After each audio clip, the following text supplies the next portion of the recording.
안녕하세요. 영상보고서 MC 이용석입니다. 요즘 학생들의 문해력 저하에 대한 기사를 자주 접하곤 하는데요. 단순히 읽고 쓰는 문제가 아니라 이해하고 생각하는 힘이 떨어지고 있다는 분석도 많습니다.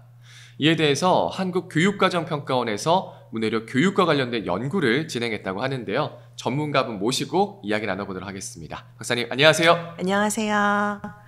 초등학생들의 문해력 실태와 지원 방안 관련해서 연구를 진행한 한국교육과정평가원의 김지영입니다. 네, 반갑습니다. 자, 그럼 지금부터 영상 보고서 시작해 보겠습니다.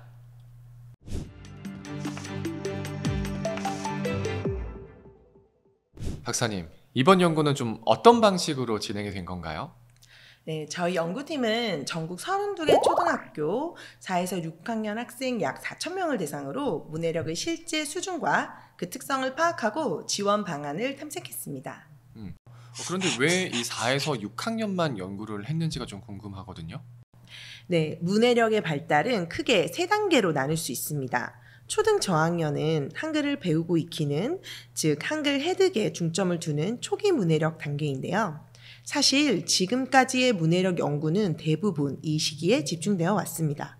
반면 4에서 6학년은 글을 이해하고 그 내용을 바탕으로 사고를 확장해가는 시기입니다. 이 시기부터는 학습을 위한 읽기가 본격적으로 시작되고 학생 간 문해력의 격차가 뚜렷하게 벌어지기 때문에 연구 대상으로 삼게 되었습니다. 그러니까 단순히 읽는 게 아니라 이 생각하면서 읽는 능력이 형성이 되는 시기군요. 그렇죠. 이처럼 생각하는 능력을 이루면서 학교 공부에 필요한 수단이 되는 문해력을 우리는 기능적 문해력이라고 부릅니다. 그러면 방금 말씀하신 이 기능적 문해력 좀 더 구체적으로 설명해 주실 수 있을까요? 네, 기능적 문해력은 일상생활과 학습에서 정보를 해석하고 활용하는 능력이에요. 교과서나 뉴스 기사, 인터넷 게시글 등 다양한 형태의 텍스트를 읽고 핵심을 파악하고 의미를 구성하며 나아가서는 비판적으로 사고할 수 있는 발판을 마련하게 되죠. 그러면 단순히 글을 읽는 게 아니라 그걸 활용할 수 있어야 하는 거네요. 네, 맞습니다. 문해력은 단순 읽기가 아니라 이해와 사고의 통합 과정이라고 할 수 있습니다. 그럼 혹시 그게 부족하면 좀 어떤 문제가 생길까요? 네, 문해력이 부족하면 단순히 글을 못 읽는 게 아니라 그 안에 담긴 의미를 제대로 이해하지 못하게 됩니다. 그러면 교과서를 읽어도 핵심이 잡히지 않고 문제를 풀 때도 뭐가 중요한지 헷갈리죠. 또 뉴스나 인터넷 글을 볼 때도 정보를 제대로 해석하지 못해서 판단이 흐려질 수 있습니다.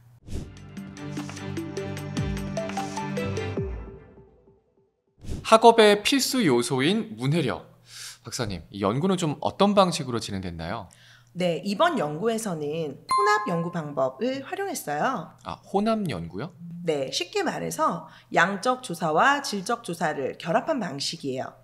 먼저 전국의 학생 3,960명을 대상으로 문해력, 어휘력 검사와 읽기 태도 설문을 실시해서 양적 데이터를 수집했고요. 이후에 그 결과를 바탕으로 문해력 수준별 학생들을 선정해 읽기 수행 과정을 관찰하고 심층 면담을 진행했습니다. 네, 이 숫자만으로는 보이지 않는 부분까지 함께 본 거네요. 네, 맞습니다. 예를 들어서 검사에서 같은 점수를 받은 학생이라도 글을 읽는 방식의 차이를 보이기도 했는데요. 어떤 학생은 글의 내용을 있는 그대로 확인하는 데 그쳤던 반면 다른 학생들은 글에 직접 드러나지 않은 의미를 추론하는 기능을 활용하는 경우도 있었습니다. 이런 차이는 수치만으로는 알 수 없는 부분이거든요. 그래서 양적, 질적 접근을 함께 활용해서 문해력의 실태를 심층적으로 확인한 거군요. 그렇죠. 그게 바로 이번 연구의 핵심입니다.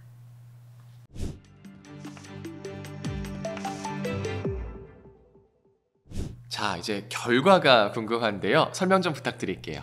네, 학생들의 문해력은 도시 규모와 성별에 따라 차이를 보였습니다. 먼저 도시 규모별로 보면 대도시 학생들의 문해력 평균이 가장 높았고 읍면 지역은 상대적으로 낮았습니다. 그리고 성별 기준으로는요. 4에서 6학년에서 여학생의 문해력 평균이 남학생보다 약 1.5점에서 2.5점 정도 높게 나타났습니다. 그렇군요. 그런데 박사님, 이 연구에서 어휘력도 좀 따로 측정을 하셨잖아요. 문해력 연구인데 왜 어휘력까지 함께 본 건가요? 네, 예리한 질문이네요. 문해력은 언어로 사고하는 능력이기 때문인데요. 사고를 하기 위해서는 단어의 의미를 파악하는 게 우선 되어야겠죠. 즉 어휘력은 문해력과 밀접하게 관련되는 능력입니다. 어휘력 조사 같은 경우 학년 간 어휘력 수준을 직접 비교하여 그 격차를 수치로 확인할 수 있었는데요. 초등학교 4, 6학년 학생의 어휘력은 학년 간의 격차보다 학년 내의 격차가 훨씬 크게 나타났습니다. 그러면 이 문해력 수준에 따라서 글을 읽는 방식도 좀 다르게 나타났나요? 네, 저희 연구팀은 문해력 점수를 기준으로 상중하 3집단으로 나누어 분석했는데요. 상집단은 글의 내용을 정확하고 빠르게 파악할 뿐 아니라 단어의 문맥적 의미를 글 전체의 흐름과 연결해 종합적으로 이해했습니다. 중집단은 글의 내용을 전반적으로 이해하긴 했지만 글에 숨겨진 의미를 파악하는 데에는 다소 어려움을 보였습니다. 또 하집단은 글 전체의 맥락보다는 눈에 띄는 단어나 문장에만 주로 집중하는 경향이 뚜렷했습니다. 그럼 박사님, 이 상집단 학생들은 이 학교 생활에서 좀 어떤 특성을 보였나요? 네, 상집단 학생들은 전반적으로 학교에서 문해 활동에 적극적인 태도를 보였어요. 규칙적으로 책을 읽고 독서 관련 행사나 대회에도 다른 집단보다 더 자주 참여하는 편이었습니다. 또 모르는 단어가 나오면 그냥 넘어가지 않고 글의 앞뒤 내용을 보며 뜻을 짐작하거나 주변 사람에게 직접 물어보는 모습도 두드러졌습니다. 수업 시간에 읽은 글을 자신만의 방식으로 정리해보는 습관도 상 집단에서 특히 많이 나타났습니다. 그렇군요. 그럼 상집단 학생들의 문해력이 높은 이유 중에 혹시 가정 환경의 영향도 좀 있을까요? 비교적 집에 책이 많고 부모나 가족이 함께 책을 읽거나 대화를 통해 독서의 경험을 확장해주는 경우도 확인할 수 있었죠. 또 휴대폰 사용 시간에 제한이 있다는 점도 특징적이었습니다. 네, 결국 문해력의 격차는 학교 수업만의 문제가 아니라 일상 속에서 얼마나 꾸준히 질 높은 문해 경험을 할 수 있느냐에 달린 거네요. 네, 맞습니다. 문해력은 교실 안에서만 기르는 게 아니라 가정과 일상생활 속에서 듣고 말하고 또 읽고 쓰는 경험이 꾸준히 쌓이면서 신장되는 능력입니다. 네, 오늘은 한국교육과정평가원의 김지영 박사님과 초등학교 4에서 6학년 학생들의 문해력 실태와 그 지원 방안에 대해서 이야기 나눠봤는데요. 박사님, 마지막으로 우리 시청자분들께 한 말씀 부탁드릴게요.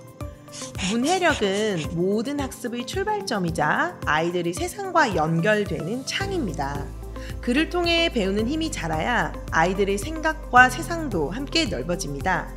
아이들이 읽기에서 시작해 자신만의 세계를 만들어갈 수 있도록 가정과 학교 그리고 사회 전체가 함께 관심을 기울여야 합니다.